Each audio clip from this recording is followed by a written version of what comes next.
जय श्री राम। ప్రశ్న alias Raavan alias బచ్చల కూర జోసెఫ్ ఏమంటున్నాడు వినండి. ప్రొహిబిటెడ్ లిస్ట్లో నుంచి ఏది చుట్టుపక్కల ఉన్న స్థలాలు సర్కిల్డ్ స్థలాలన్నీ కూడా ప్రొహిబిటెడ్ లిస్ట్లో ఉంటాయంట. కానీ పవన్ కళ్యాణ్ గారి ల్యాండ్ మాత్రమే దీంట్లో నుంచి బయటకు వచ్చి ప్రొహిబిటెడ్ లిస్ట్ నుంచి బయటకు వచ్చిందంట. అసలు ఇది కదా మనం ప్రశ్నించాల్సింది.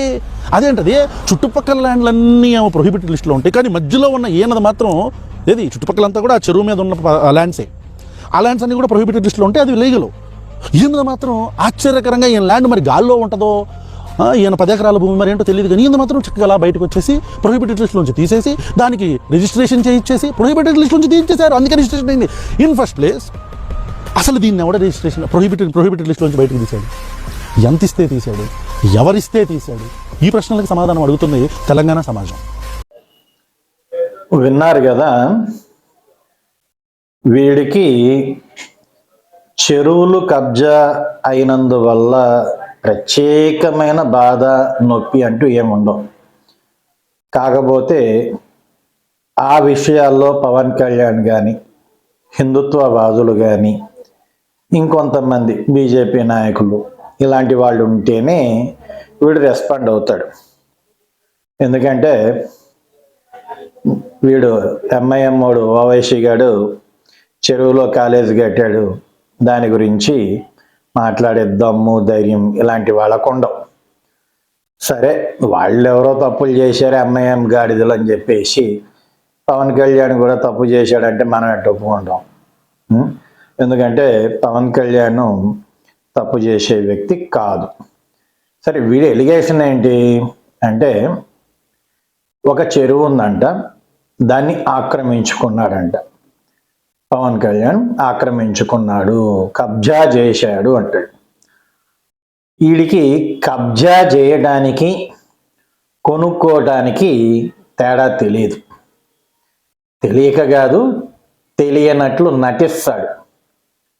ఇప్పుడు ఒక ఖాళీగా ఒక ప్రదేశం ఉంటే దాన్ని కబ్జా చేసి ఆక్రమించుకొని దానికి ఏవో కాగితాలు సృష్టించి అమ్మేస్తూ ఉంటే దాన్ని కబ్జా అంటారు. లేదా అమ్మకపోయినా తన అధీనంలోనే పెట్టుకుంటే దాన్ని కబ్జా అంటారు. కానీ ఒక ఆస్తి కొనాలి అనుకున్నప్పుడు తనకి ఎటువంటి ఆస్తి కావాలో అలాంటి ఆస్తి దొరికినప్పుడు లీగల్గా డాక్యుమెంట్స్ ఉన్నాయో లేదో చూసి కొంటే దాన్ని కబ్జా అంటారు కదా. ఇప్పుడు మనకి ఒక ఇల్లు కావాలా, ఒక బ్రోకర్ దగ్గరికి వెళ్తాం, వాడు అడుగుతాడు, మీకు ఇండివిజువల్ హౌస్ కావాలా, ఫ్లాట్ కావాలా, లేదు స్థలం కావాలా, డ్యూప్లెక్స్ కావాలా, ఏంటి అని అడుగుతాడు. మనం చెప్తే ఎవరో చూపిస్తారు, దానికి ఇష్టమైతే డాక్యుమెంట్స్ తీసుకుంటాము, టెస్ట్ చేయించుకుంటాము, డాక్యుమెంట్ రైటర్ దగ్గరికి వెళ్ళి చూపించుకుంటాము, ఓకే అనుకుంటే రేట్ నచ్చితే కొంటాం. ఇదే కదా చేసేది కూడా.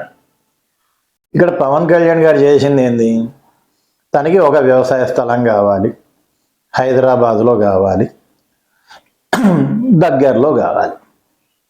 ఆల్రెడీ అక్కడ వ్యవసాయ స్థలం ఏదైతే చెరువుకి ఈ ఎఫ్టీఎల్ ఏదో ఉందో అది డాక్యుమెంట్ ఉంది. ఆల్రెడీ అంతకుముందే ఒక 15 ఏళ్ల క్రితం 20 ఏళ్ల క్రితమో 4-5 చేతులు మారినాయి. అది ఈయన కొన్నాడు లీగల్ కాబట్టి. అయినప్పటికీ అది ఇల్లీగల్ అని ఎవరికైనా అభ్యంతరాలు ఉంటే తీసేసుకో, ముష్టేస్తానన్నాడు. ఎందుకంటే ఆయన చాలా దానాలు చేశాడు, ఇదో పెద్ద విషయమేం కాదు. ఇప్పుడు హైదరాబాద్లో ఎక్కడెక్కడో చెరువులు ఆక్రమించి అపార్ట్మెంట్లు కట్టిన వాటికి నోటీసులు ఇచ్చి కూల్చేస్తున్నారు. ఆ అపార్ట్మెంట్లో ఎవరైతే ఉంటున్నారో వాళ్ళు కబ్జా చేసినట్ట, తెలుసో తెలియకో కొన్నారు, కూల్చేస్తున్నారు, ఓకే అయిపోయింది. ఇక్కడ ఈయనేమంటున్నాడు, నేను కబ్జా చేయలేదు, క్లారిటీ ఉంది, అక్కడ 2-3 చేతులు మారినాయి, అయినా కూడా ఆయన ముష్టేస్తాను తీసుకోమంటున్నాడు కదా.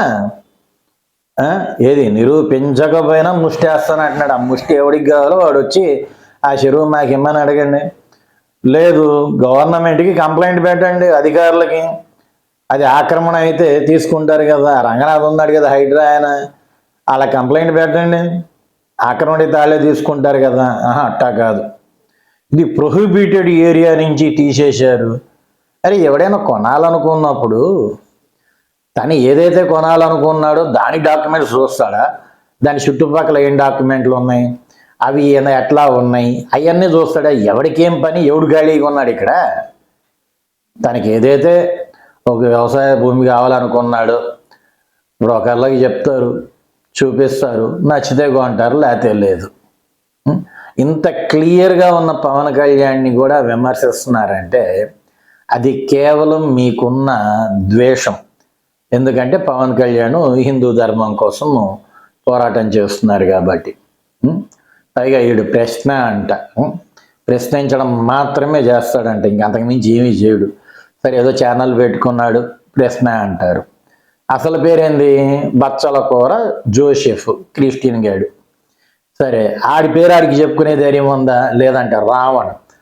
రావణ్ అనేది మా హిందూ గ్రంథాల్లో ఉన్న పేరు కదా. అది ఈడి బతుకు, ఈడి సొంత పేరు ఈడు చెప్పుకునే ధైర్యం లేదు, ఈడు ప్రశ్నిస్తాడంట. ఎర్రి యాదవులు. జై శ్రీరామ్.